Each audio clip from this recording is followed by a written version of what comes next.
What's going on, guys? So, this is part two of my story about my very first trip to Cali, Colombia.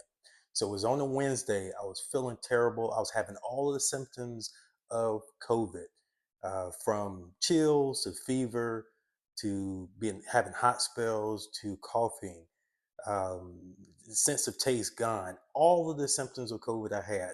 And so I decided that Thursday morning to get myself up and walk over to the Centenario Mall in Centenario and take a test. I take a test. I had to wait a couple of hours to get the results. And I couldn't pull the results up on my phone because I was having issues with my phone. So I went back, walked slowly back over to Centenario Mall where they were developing, doing the test.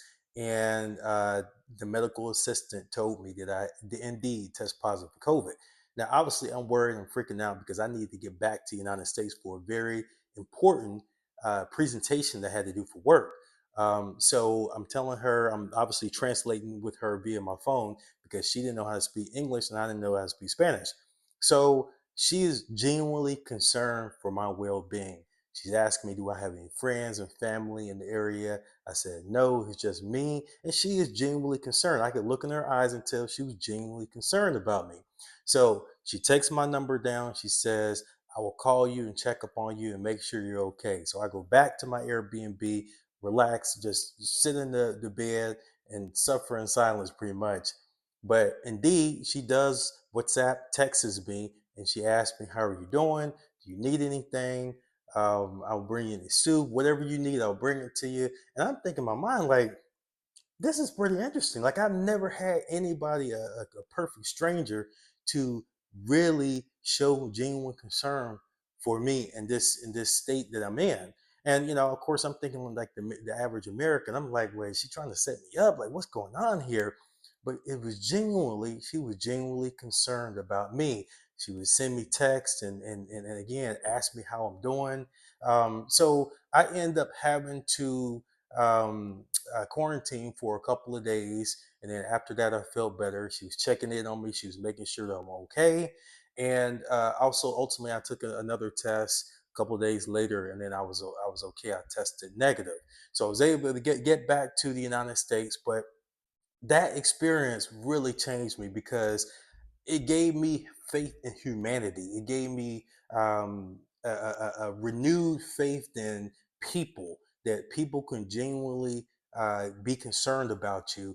And it made me really, really, really love Cali, Colombia, because the people is what really did it for me. That girl did not know me from anybody. It wasn't any romance or like, hey, I want to date you, nothing like that. It was genuinely she was concerned about me. And so to me, that doesn't happen in the average country.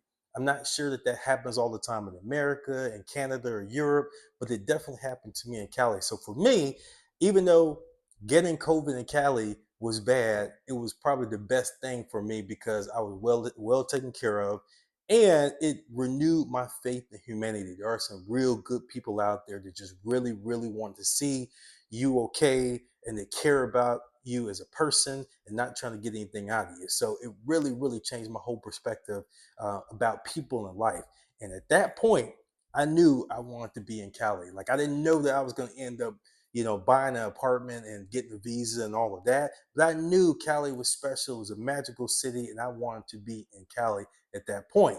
So that's how my first trip was in Cali. It started out good, then it became a little bit bad. It was kind of rocky, then it ended up being one of the best experiences in my life.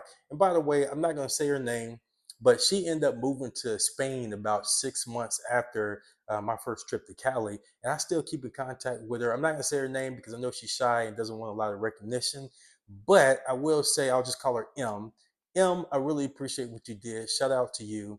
And that's my first trip to Cali. It was very interesting. And after that, I kept going back to Cali. And it was 2 years later, I bought an apartment in Cali, got my visa, and the rest is history. So that's my first trip to Cali. Shout out, let me know in the comments your first trip to Cali, or if you haven't been to Cali, you want to go, definitely let me know. But if you've been to Cali and you had a first trip, an interesting experience like that, hit me up in the comments. I'd love to hear about your first trip to Cali. All right, peeps. That's all I have. Hopefully, you have a good day. See you next time.